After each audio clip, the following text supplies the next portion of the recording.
Welcome back to my YouTube channel. Please like, share, and subscribe, and hit the notification bell. Thank you.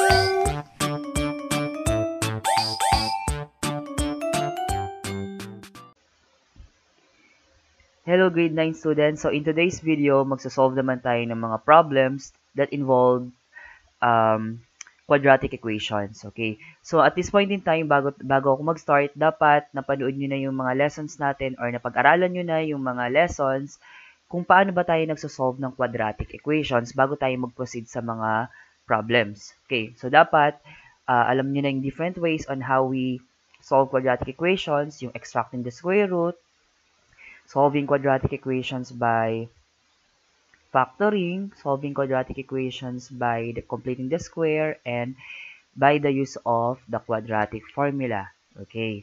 So this time, ang solve naman natin ay yung problems regarding sum and product of roots of quadratic equation. So yung problem na to, usually lumalabas siya sa Metrobank MTOP Math Challenge, sa mga UPCAT entrance test, or sa iba pang mga college entrance test, okay, na nagtatanong regarding quadratic equations. Okay, so in this case, yung problem number 1 natin, what is the sum and product of the roots of x squared minus 3x plus 2? So, merong kulang, equals 0, at saka question mark. Okay, again, what is the sum and product of the roots of x squared minus 3x plus 2. So, tinatanong dito, ano daw yung sum at ano naman yung product ng mga roots ng x squared minus 3x plus 2. Okay, so first, ang gagawin natin dito, we need to find our roots. Okay, so we need to solve for our roots and get their sum and their product. So, una, since we have, sulat ko lang ulit yung ating equation, so we have x squared minus 3x plus 2, which is equal to 0. Okay. And then, let's solve this by factoring. So, solve natin yung quadratic equations na to by factoring. So, factor natin itong dalawa. So, it is in a form of general trinomial general trinomial x squared plus bx plus c. So, paano natin ito sinasolve? Isip tayo ng dalawang factor ni 2 or dalawang number na pag pinag-multiply natin, ang sagot ay 2. At kapag positive 2, pag pinag-add naman natin, ang sagot ay negative 3. So, alam naman natin na ang dalawang number na yon ay negative 2 and negative 1. Negative 2 times negative 1 is positive 2. Negative 2 plus negative 1 is negative 3. So, lalagay lang natin dito yung square root ng x squared. So, we have, since ang dalawang factor natin ay negative 2, ayan, negative 2 and negative 1, ayan. So, yan na yung factor niya. X minus 2 times x minus 1. Then, afterwards, equate lang natin both factor by 0. So, meron tayong x minus 2 equals 0. And then, x minus 1 equals 0. Then afterwards, isolate lang natin si x since we're solving only for x. So since kailangan ma-isolate si x, ilipat natin si negative 2 sa right side. So inside of negative 2 na siya, since magta-transpose tayo, it will become positive 2. So we have x is equal to positive 2. So that is the value of our x sub 1. Yun yung first root natin. Dito naman, we have x minus 1. So, isolate ulit natin si x by transposing negative 1 sa right side. So, it will become positive 1. So, we have x equals positive 1. So, ito yung ating x sub 2.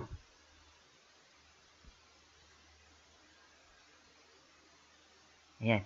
Since alam na natin yung roots ng ating quadratic equation, so, makukuha na natin yung sum and product. Ano ba ibig sabihin ng sum? Sum is the answer we get when we do addition or kapag nag-add tayo ng numbers. Product naman is yung nakukuha nating sagot kapag nagmumultiply tayo ng numbers. So, para makuha yung sum natin i-multiply lang natin yung dalawang roots. So, since we have 2 and 1, so we have, add lang natin yung dalawang roots. So, we have 2 and 1, we're just going to add 2 and 1. So, 2 plus 1, which is equal to 3. So, ayun na yung sum niya. And then, yung kanya namang product ay simply 2 times 1, which is equal to 2. So, nakuha na natin yung sum and product of the quadratic equations. Okay? But, we have a formula din dito to follow. So, that means we don't need to factor pa, or we don't need to get the roots ng quadratic equations para ma-solve natin yung sum and product. So, ano yon? So, eto. In getting the sum of roots, ang gagamitin nating formula ay negative b over a. In getting the product of roots, ang gagamitin naman nating formula ay c over a. So, try natin kung makukuha natin yung same na answer kung ito na lang yung gagamitin natin. So, by the sum of roots muna, so sabi natin sa sum of roots, we have negative b over a. So, identify natin doon sa equation, ano ba yung negative b at ano ba yung a. So, napag-aralan na din natin doon sa previous video. Kung di nyo pa napapanood, pwede nyo balikan din sa channel ko. So, yung negative b natin, yung b natin ay simply itong negative 3. And then, yung a naman natin ay yung 1 na kasama nung x. So, hindi lang natin nilalagay kasi automatic 1 times x squared is x squared. So, pero meron siyang 1 talaga. Okay. So, since alam na natin yung negative b and a, ay yung b natin and a, that means we can now solve this sum of roots. So, since yung formula natin ay negative b, kunin natin yung negative nung b, ang b natin ay negative 3. Yung a naman natin ay 1. So, we have negative times negative is positive 3 over 1. 3 divided by 1 is equal to 3. So, ito yung ating sum of roots, which is equal dun sa una nating solution. In getting naman the product of roots, so we have product of roots. We have c over a. Yung c naman natin ay ito. So, ito yung a. Ito yung a. Ito yung b. Ito yung c. Okay.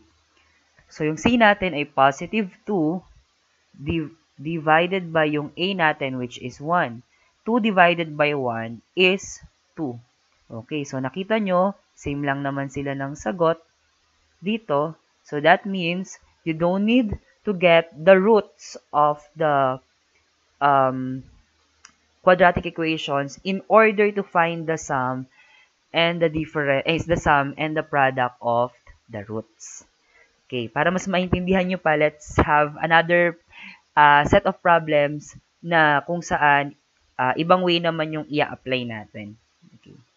Sa question number 2 naman, given the roots which is equal to 5 and 7, find the equation. Okay, dito naman, ang hinahanap naman natin ay equation. So, given yung roots natin, hahanapin natin yung equation.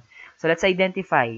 Since yung roots natin ay 5 and 7, alam natin na ang x sub 1 natin is equal to 5 and x sub 2 natin is equal to 7. Okay, so since ganito yung pabaliktad yung gagawin natin, working backward, since ang hinahanap naman natin ay equation. Again, working backward, since ang hahanapin natin ay equation. Okay. So, paano yon? Instead na ina-isolate natin si x, gagawin natin siya ngayong equation na isasama natin yung constant sa kanya. So, we have x. So, we have x. Lipat natin si 5. So, it will become negative 5. So, 0 na lang yon, equal 0. Ito naman ay x. Lipat natin si 7. So, magiging negative 7 na siya, which is equal to 0. So, alam natin na yung x minus 5 na yan and x minus 7 na yan will serve as the factor nung quadratic equation. Okay, so we have x minus 5 times x minus 7, which is equal to 0. Then afterwards, apply lang natin yung FOIL method para in special product, i-multiply natin yan using FOIL method. So first term, x times x is x squared. Outer term is x times negative 7. We have negative 7x. Inner term, we have negative 5 times x. That will give us negative 5x. And last term is negative 5 times negative 7. That will give us positive 35 equals 0. So let's simplify it further kasi nakita naman natin na pwede naman nating isubtract yung negative 7x by 5x. So x squared, negative 7x minus 5x is negative 12x plus 35 equals 0. So nakuha na natin yung ating quadratic equations, which is x squared minus 12x plus 35.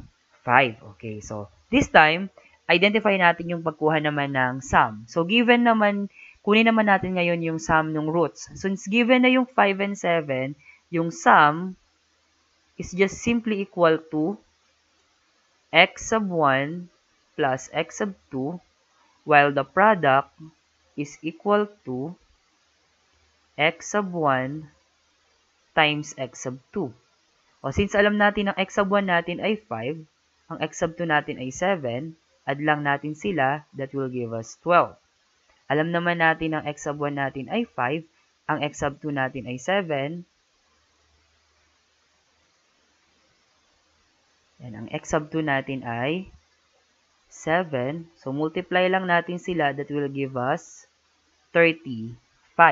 Okay, yung quadratic equation natin is in a form of x squared minus sum of roots x plus product of roots, which is equal to 0.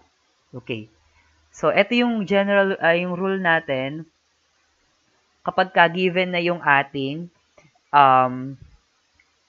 tawag dito, given na yung ating roots. So, that means, hindi na natin kailangang isolve gamit ito.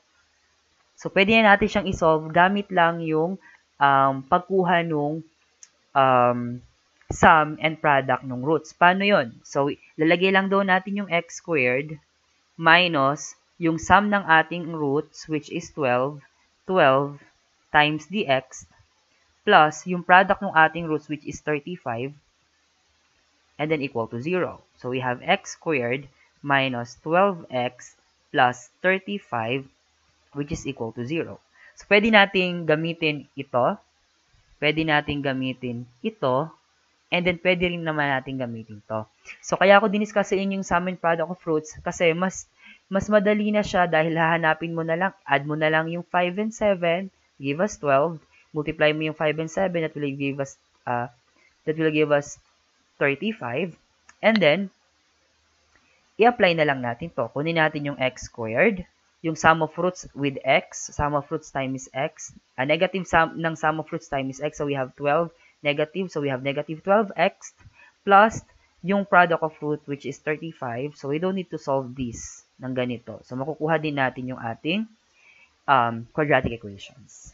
Okay, thank you for watching.